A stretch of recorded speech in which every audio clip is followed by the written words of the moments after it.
ലോക്സഭാ തെരഞ്ഞെടുപ്പിന്റെ അവസാന മണിക്കൂറുകളിലൂടെയാണ് നമ്മൾ കടന്നു പോകുന്നത്. ഇനി കാത്തിരിപ്പിന്റെ 3 ദിവസങ്ങൾ. 72 മണിക്കൂറുകൾക്ക് ശേഷം ഈ രാജ്യത്തിന്റെ ഭാവി ജനഹിതമായി പുറത്തു വരും. എന്തായാലും അവസാനഘട്ട വോട്ടെടുപ്പത്തിന്റെ മണിക്കൂറുകളിലൂടെയാണ് കടന്നു പോകുന്നത്. 8 സംസ്ഥാനങ്ങൾ ഉൾപ്പെടുന്ന 57 ലോക്സഭാ മണ്ഡലങ്ങളിലേക്കുള്ള 7ാം ഘട്ട വോട്ടെടുപ്പ് കൂടിയാണ് ഇത്തവണത്തെ തെരഞ്ഞെടുപ്പിന് അവസാനമാകുന്നത്. രാവിലെ 7-ന് പോളിംഗ് ആരംഭിച്ചിട്ടുണ്ട്. ഉത്തർപ്രദേശിലെ 13, പഞ്ചാബിലെ 13, പശ്ചിമ ബംഗാളിലെ 9, ബീഹാറിലെ 8, ഒഡീഷയിലെ 6, ഹിമാചൽ പ്രദേശിലെ 4, ജാർഖണ്ഡിലെ 3, ഛത്തീസ്ഗഡിലെ 1 എന്നീ സംസ്ഥാനങ്ങളിലാണ് വോട്ടെടുപ്പ് നടന്നുകൊണ്ടിരിക്കുന്നത്. പ്രധാനമന്ത്രി നരേന്ദ്രമോദി ഉൾപ്പെടെ 904 സ്ഥാനാർത്ഥികളാണ് ഇത്തവണ ജനവിധി തേടുന്നത്. ഒഡീഷയിലെ 6 മണ്ഡലങ്ങളിലെ ലോക്സഭാ തെരഞ്ഞെടുപ്പൊപ്പം തന്നെ 42 നിയമസഭാ മണ്ഡലങ്ങളിലേക്കുള്ള വോട്ടെടുപ്പും നടക്കുന്നുണ്ട്. 8 സംസ്ഥാനങ്ങളിൽ നിന്നും 10.06 കോടി വോട്ടർമാരാണ് ജനവിധി രേഖപ്പെടുത്തുന്നതിനായി 1.09 ലക്ഷത്തിലധികം വരുന്ന പോളിംഗ് സ്റ്റേഷനിൽ എത്തിച്ചേരുന്നത്. 5.24 കോടി പുരുഷന്മാരും 4.82 കോടി സ്ത്രീകളും 3574 ട്രാൻസ്ജെൻഡേഴ്സും ഇന്ന് വോട്ട് രേഖപ്പെടുത്തിക്കൊണ്ടിരിക്കുകയാണ്. എന്തായാലും മോദിയാണ് അവസാന ഘട്ടത്തിലെ ശ്രദ്ധാകേന്ദ്രം. വോട്ടെടുപ്പ് പുരോഗമിക്കുമ്പോൾ കന്യാകുമാരിയിലെ വിവേകാനന്ദ പാറയിലാണ് മോദി ഉള്ളത്. ആദ്യമായി ലോക്സഭാ തെരഞ്ഞെടുപ്പിൽ നരേന്ദ്രമോദി മത്സരിക്കുന്നത് 2014 വാരണാസിയിൽ നിന്നുമാണ്.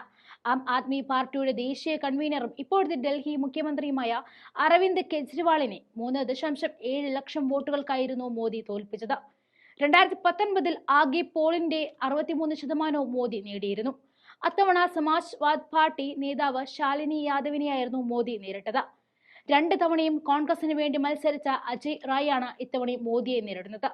പ്രതിപക്ഷ സഖ്യമായ ഇന്ത്യ സഖ്യത്തിന് വേണ്ടി സമാജ്വാദ് പാർട്ടിയുടെ പിന്തുണയോടെയാണ് അജയ് ഇത്തവണ മത്സരിക്കുന്നത്. ബിജെപിയുടെ ശക്തി കേന്ദ്രമായ പട്ന സാഹിബ് ലോക്സഭാ സീറ്റിൽ മത്സരിക്കുന്ന മുൻ കേന്ദ്രമന്ത്രി രവിശങ്കർ പ്രസാദാണ് മറ്റൊരു ശ്രദ്ധാകേന്ദ്രം. കോൺഗ്രസിന് വേണ്ടി മത്സരിക്കുന്നത് മുൻ സ്പീക്കർ മീരാകുമാറിന്റെ മകൻ അൻഷുത് അഭിജിത്താണ്. സമാജ്വാദ് പാർട്ടിക്ക് വേണ്ടി ഘാസിപൂരിൽ മത്സരിക്കുന്ന അഫ്സൽ അൻസാരിയാണ് മറ്റൊരു ശ്രദ്ധാകേന്ദ്രമായ സ്ഥാനാർത്ഥി.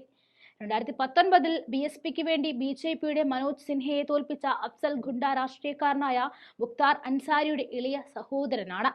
ഘാസിപൂരിൽ BJP ഇത്തവണ രംഗത്തേക്കിറക്കുന്നത് പ്രശാന്ത് റായിയാണ്. BSPയുടെ ഉമേഷ് കുമാർ സിംഗ് മത്സരിക്കുന്നതോടെ ഘാസിപൂരിൽ ത്രികോണ മത്സരമാണ് കാഴ്ചവെക്കുന്നത്. തെരഞ്ഞെടുപ്പ് കാലത്ത് തന്റെ പ്രസംഗങ്ങളിലെ തെറ്റായ പല പരാമർശങ്ങളിലൂടെയും ശ്രദ്ധേയ സ്ഥാനാർത്ഥിയായിരുന്നു ബോളിവുഡ് നടി കങ്കണ റണാവത്തിന്റേത്. BJPക്ക് വേണ്ടി മണ്ഡിയിൽ നിന്നുമാണ് കങ്കണ മത്സരിക്കുന്നത്.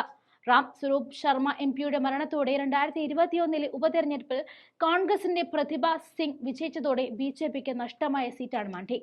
ഇത് തിരിച്ചുപിടിക്കാനാണ് കങ്കണയെ രംഗത്തിറക്കിയിരിക്കുന്നത്. ഹിമാചൽ കോൺഗ്രസ് അധ്യക്ഷ പ്രതിഭ സിംഗിന്റെയും മുൻ മുഖ്യമന്ത്രി വീർഭദ്ര സിംഗിന്റെയും മകൻ വിക്രമാദിത്യ സിംഗിനെതിരെയാണ് കങ്കണ തന്റെ ലോക്സഭാ തെരഞ്ഞെടുപ്പിലെ അരങ്ങേറ്റം കുറിച്ചത്. അവസാന ലാപ്പിൽ ശ്രദ്ധാകേന്ദ്രമായ കങ്കണയ്ക്ക് പക്ഷേ ഇക്കുറി ജയിക്കാൻ സാധിക്കുമോ എന്ന കാര്യത്തിൽ BJPക്കാർക്ക് പോലും സംശയമുണ്ട് എന്നതാണ് യാഥാർത്ഥ്യം.